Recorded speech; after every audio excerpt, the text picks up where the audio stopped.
వసంత కోకిల వనమంతా పిలుపులా వసంత కోకిల జగమంతా గెలుపులా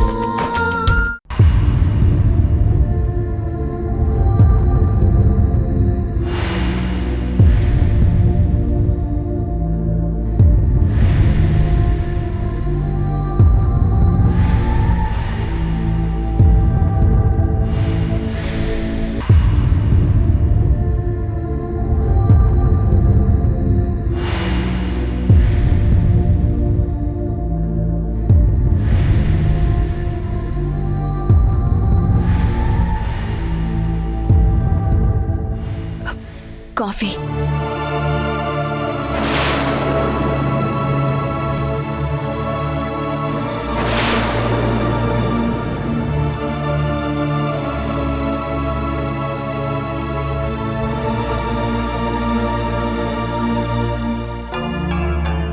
నిజం నిప్పు లాంటిదంటే తెలిసేది కాదు, కానీ మండిపోతున్న నా గుండెని, బూడిదైపోతున్న నా ఆశల్ని చూస్తుంటే ఇప్పుడు అర్థమవుతుంది.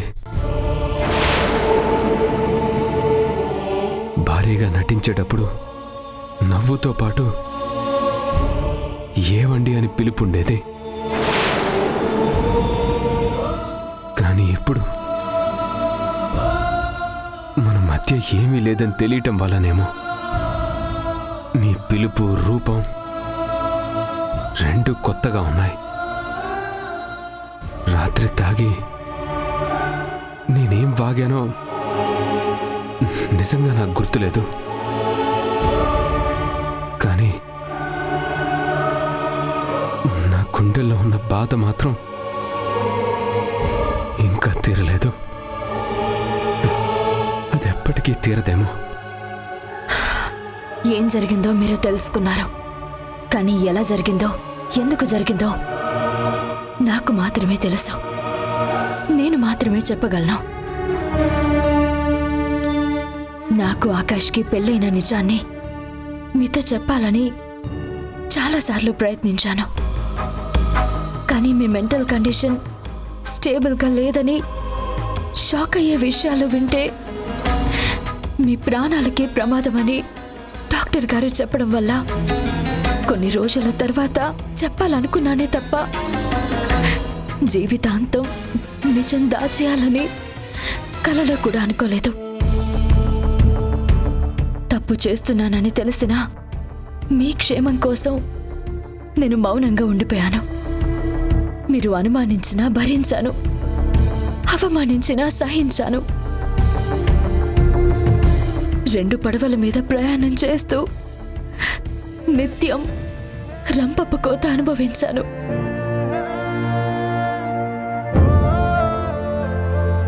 ఒక్క క్షణం మీ మనసులో ఎలాంటి కోపం, బాధ, ద్వేషం లేకుండా ఒక్కసారి ఆలోచించండి. నేను చేసింది తప్పా, పాపమా, నేరమా?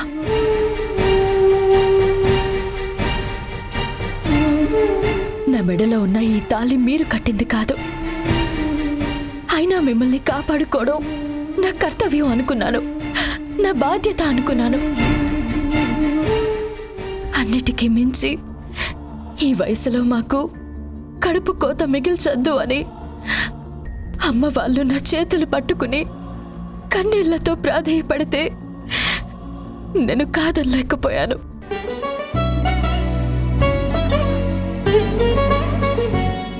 ఆ తర్వాత చాలాసార్లు నా బాధని తట్టుకోలేక నిజం చెప్పేద్దామని ఇద్దరూ సిద్ధపడ్డా వద్దు అని నేనే ఆపాను. ఎందుకంటే నిజం కన్నా, నా బాధ కన్నా మీ ప్రాణాలు, అమ్మా నాన్న సంతోషమే ముఖ్యం అనుకున్నాను.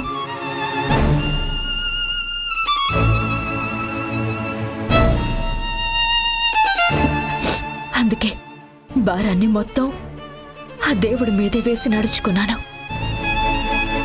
ఇది తప్పో ఒప్పో ఆలోచించలేదు, పాపమో పుణ్యమో తెలీదు. ఒక భార్యగా ఆకాష్కి, ఒకనాటి భార్యగా మీకు నాకు ధర్మం అనిపించిందే చేశాను. మోసం చేశానో లేదో నాకు తెలీదు. కానీ మీ ఇద్దరిలో ఏ ఒక్కరికి ఖచ్చితంగా ద్రోహం మాత్రం చేయలేదు.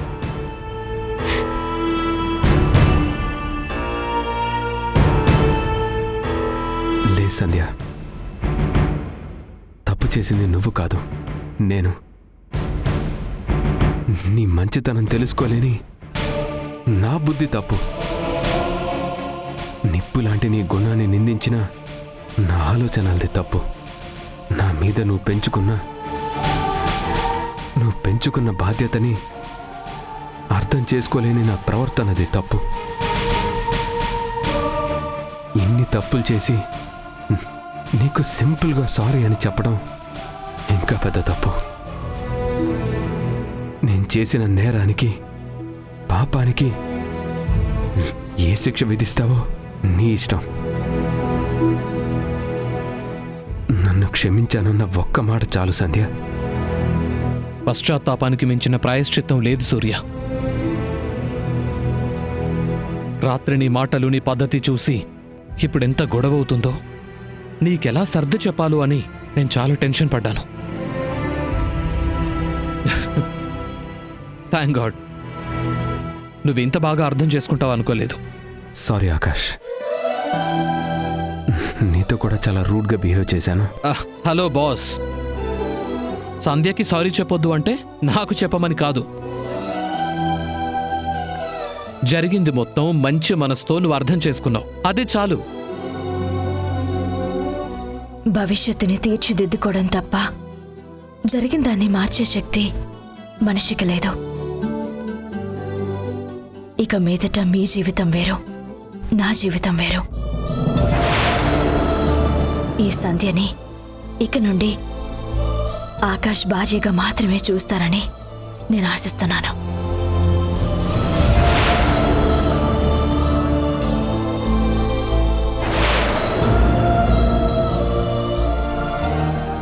తప్పకుండా సంధ్య, నా మంచి కోసం ఇంత త్యాగం చేసిన నిన్ను అర్థం చేసుకోలేకపోతే మనిషిగా నా బ్రతుక్కి విలువ ఉండదు.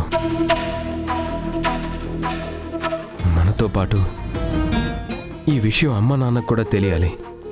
ఈ నిజాన్ని దాచడానికే కదా పాపం ఇన్ని రోజులు వాళ్ళు కష్టపడ్డారు. నిజం తెలిసిన తర్వాత నేను ఎన్ని తిట్టినా మౌనంగా భరించారు.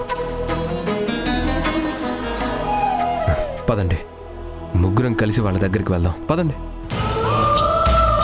ఏంటి అలా ఉండిపోయారు? పదండి వెళ్దాం, పదండి. సూర్య, వాళ్ళు ఇంట్లో లేరు. లేరా? ఎక్కడికి వెళ్ళారు? మావయ్య గారికి హార్ట్ స్ట్రోక్ వచ్చిందండి.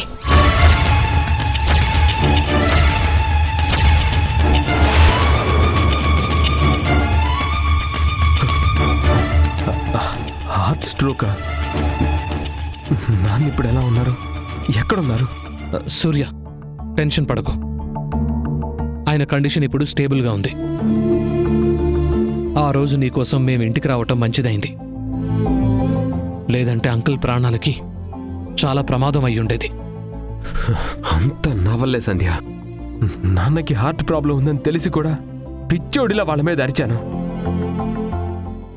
నా ఆరోగ్యం కోసం వాళ్ళు ఆలోచిస్తే ఆవేశంతో నేను... సూర్య ప్లీజ్, అంకుల్కేం కాలేదు, ఇప్పుడు ఆరోగ్యంగానే ఉన్నారు. మీరొకసారి హాస్పిటల్కి వెళ్ళి వాళ్ళతో మాట్లాడండి. మావయ్య గారి ఆరోగ్యం పూర్తిగా సెట్ అయిపోతుంది. ఏ మందు, ఏ సర్జరీ ఇవ్వలేని ధైర్యం, ప్రాణం మీ మాటలు మీలో వచ్చిన మార్పు ఇస్తుంది.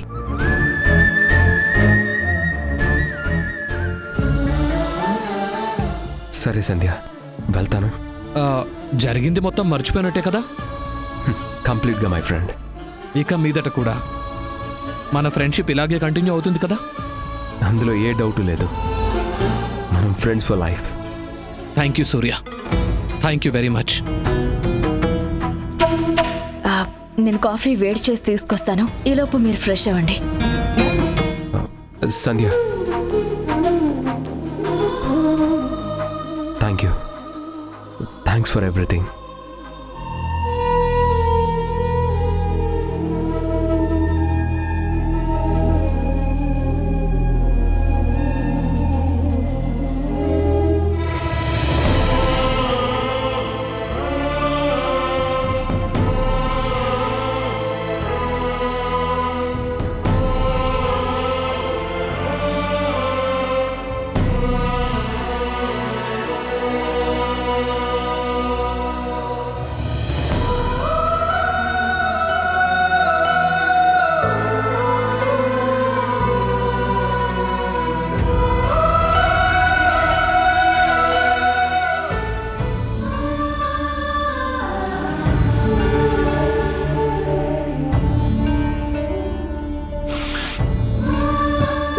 ఎందుకు లక్ష్మి ఆ కన్నీళ్ళు? నేను బాగానే ఉన్నాను కదా. సమయానికి సంధ్య ఆకాష్ వచ్చారు కాబట్టి సరిపోయింది. లేదంటే నేనొక్కదాన్నే మిమ్మల్ని హాస్పిటల్కి తీసుకొచ్చేదాన్నా, మిమ్మల్ని ఇలా ఆరోగ్యంగా చూసేదాన్నా. డాక్టర్ గారు ఆపరేషన్ చేయాలని చెప్పగానే క్షణం ఆలోచించకుండా ఖర్చు గురించి ఆలోచించొద్దని ఆపరేషన్కి ఏర్పాట్లు చేయమని చెప్పాడండి ఆకాష్. ఏ జన్మ బంధమో, మనకి కష్టం వస్తే చాలు సహాయం చేయడానికి ఆకాష్ సిద్ధంగా ఉంటాడు. సూర్య లేనన్ని రోజులు సంధ్య బాధ్యత తీసుకుంది. సూర్య ఉన్నా కూడా ఇప్పుడు ఆకాష్ కొడుకులా సాయం చేశాడు. లక్ష్మి, సూర్య ఇంటికొచ్చాడా? సంధ్య ఫోన్ ఏమైనా చేసిందా?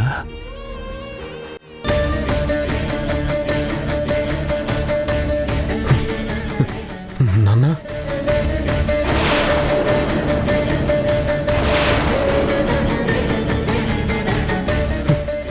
నాన్న,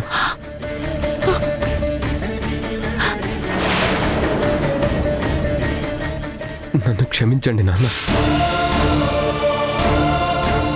సంధ్యని ఆకాష్ భార్యగా చూసేసరికి కోపం తట్టుకోలేక నిజాన్ని దాచారన్న ఆవేశంతో నోటికొచ్చినట్టు మాట్లాడేశాను.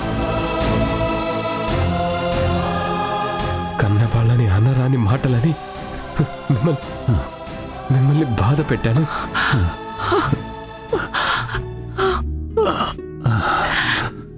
నీ కోపాన్ని నేను అర్థం చేసుకోగలనురా. నిజాన్ని దాచి తప్పు చేసినందుకు మేమే నీకు క్షమాపణ చెప్పాలి. మీరు నిజాన్ని దాచింది నా కోసమే కదా నాన్న. నా క్షేమం కోసం మీరు ఆలోచించారు. నేనేమో కళ్ళు మూసుకుపోయి మీరు ఇలా హాస్పిటల్ అడ్మిట్ అవ్వడానికి కారణమయ్యాను. సూర్య, సంధ్య ఆకాష్ని కలిసావా? వాళ్ళు నీకోసమే వెతకడానికి వచ్చారు. కలవటమే కాదమ్మా, నా కళ్ళు తెరిపించారు. నన్ను ఇంటికి తీసుకొచ్చి జరిగింది మొత్తం చెప్పారు. నేను చనిపోయాననుకొని సంధ్యకి ఇష్టం లేకపోయినా వేరే పెళ్లి చేసుకుంది. తనకంటూ ఒక జీవితాన్ని మొదలుపెట్టింది. నేనే ఇంకా గతాన్నే తలుచుకుంటూ సంధ్యని, మీ అందరినీ బాధ పెట్టాను. రేయ్, నువ్విలా మాట్లాడుతుంటే ఎంత సంతోషంగా ఉందో తెలుసా? నీలో ఎలాంటి మార్పు వస్తుందని తెలుసుంటే నువ్వు వచ్చిన వెంటనే నిజం చెప్పేవాళ్ళం. నాన్న, జరిగిందేదో జరిగిపోయింది. ఇక దాని గురించి మాట్లాడద్దు. అమ్మా, డాక్టర్ గారు రౌండ్స్కి వచ్చారా? ఇంకా ఎన్ని రోజులు హాస్పిటల్లో ఉండాలని చెప్పారు? సర్జరీ జరిగింది కదా, ఇంకొన్ని రోజులు ఉండాలని చెప్పారు. సరే నాన్న. నాన్న సూర్య, కాలాన్ని వెనక్కి తిప్పడం ఎవ్వరి తరం కాదు. నీకు మేమున్నాం. మా ఊపిరి ఉన్నంతకాలం నీకు తోడుగా ఉంటాం. ఇక నుండి నీ జీవితంలో సంజయ్ ఉండదన్న చేదు నిజాన్ని గుర్తుపెట్టుకో. ఇక నుండి ఎవరి జీవితం వాళ్ళది, ఎవరి దారి వాళ్ళది. ఒకరిని ఒకరు అర్థం చేసుకుని బ్రతకాలే తప్ప ఇబ్బంది పడకూడదు సూర్య. నీ నుండి అంతకు మించి మేమేం కోరుకోవడం లేదు సూర్య. అర్థమైంది నాన్న. అమ్మా, ఈ డబ్బు నీ దగ్గర ఉంచు. ఏదైనా అవసరం ఉంటే ఫోన్ చేయి. అలాగే సూర్య. వెళ్ళొస్తానమ్మా. వెళ్ళొస్తాను నాన్న. జాగ్రత్త. అలాగే నాన్న.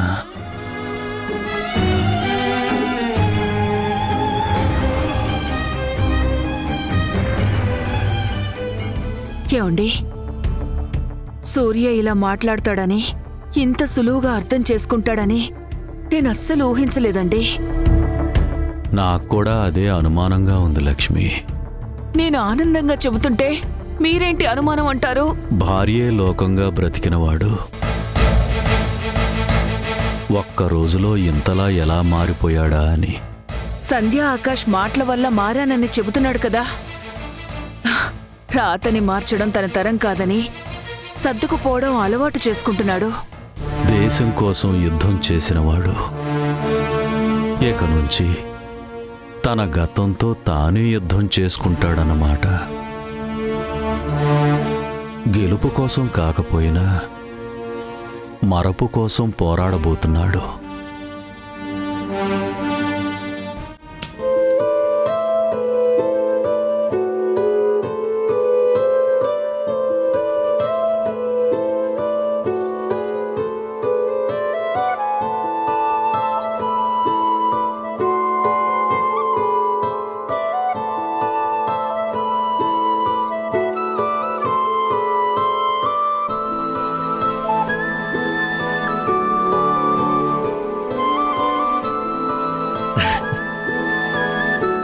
ఏమైందండి?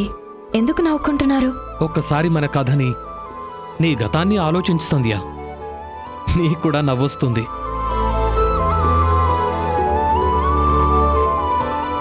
ఇలాంటి కథలు పుస్తకాల్లోనూ సినిమాల్లోనూ ఉంటాయి.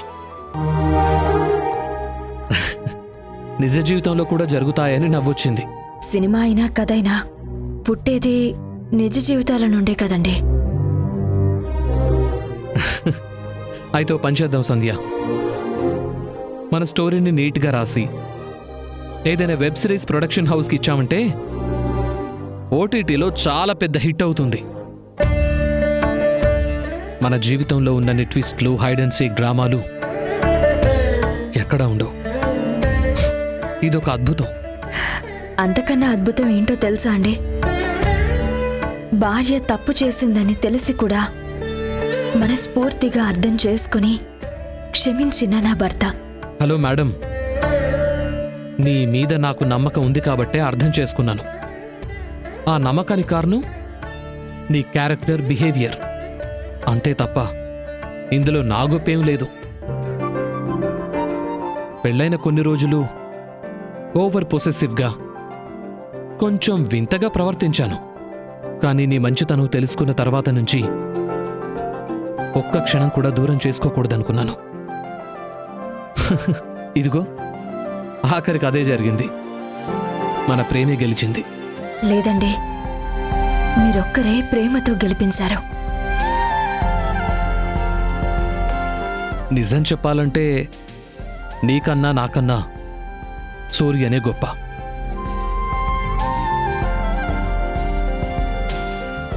నీ మీదెంత ప్రేమ పెంచుకున్నాడో నాకు తెలుసు సంధ్య. నువ్వు లేకపోతే బతకలేను అనేవాడు. ఇప్పుడు తనని తాను మార్చుకోవడానికి సిద్ధపడ్డాడు. నీ పరిస్థితిని బాగా అర్థం చేసుకున్నాడు. అందుకే నీకు సారీ కూడా చెప్పాడు. కానీ సూర్య దేన్ని అంత తొందరగా మర్చిపోలేరండి. అది తలుచుకుంటేనే పాపం అనిపిస్తుంది. సూర్యనే కాదు సంధ్య, నువ్వు కూడా అంత సులువుగా ఏది మర్చిపోలేవు. కాకపోతే అతను నిన్ను ప్రేమగా తలుచుకుంటే నువ్వొక జ్ఞాపకంగా గుర్తు చేసుకుంటావు. అదే తేడా. నిజం తెలిసిన తర్వాత సూర్య పిచ్చోడిలా తాగి తిట్టడంలో కూడా నాకు బాధే కనిపించింది తప్ప ఏ తప్పు అనిపించలేదు. గుండెల్లో మోయలేనంత బాధ ఉన్నప్పుడు ఏదో ఒక ఎమోషన్ రూపంలో బయటకి పోవడమే మంచిదనిపించింది. కానీ సంధ్య, మా ఇద్దరి మధ్య నువ్వెంత స్ట్రగుల్ అయ్యావో తలుచుకుంటేనే షాకింగ్గా అనిపిస్తోంది. పాపం నువ్వు, ఆంటీ, అంకుల్ మమ్మల్ని మేనేజ్ చేయడానికి ఎంత కష్టపడి ఉంటారో. ఆ కష్టానికి ఫలితం ఇప్పుడు దక్కింది కదండి. సూర్యకి నిజం తెలిసినా కూడా ఆయన ప్రాణాలకి ఏ ప్రమాదం కలగలేదు. ఎస్, ఆ మాట అయితే నిజమే. ఆంటీ అంకుల్కి కూడా విషయం తెలిస్తే చాలా హ్యాపీగా ఫీల్ అవుతారు. సూర్య అమ్మా నాన్నలతో కలిసి ఏ కష్టం సమస్య లేకుండా సంతోషంగా ఉండాలనేదే నా కోరిక. తథాస్తు, నీ కోరిక తప్పకుండా నెరవేరుతుంది.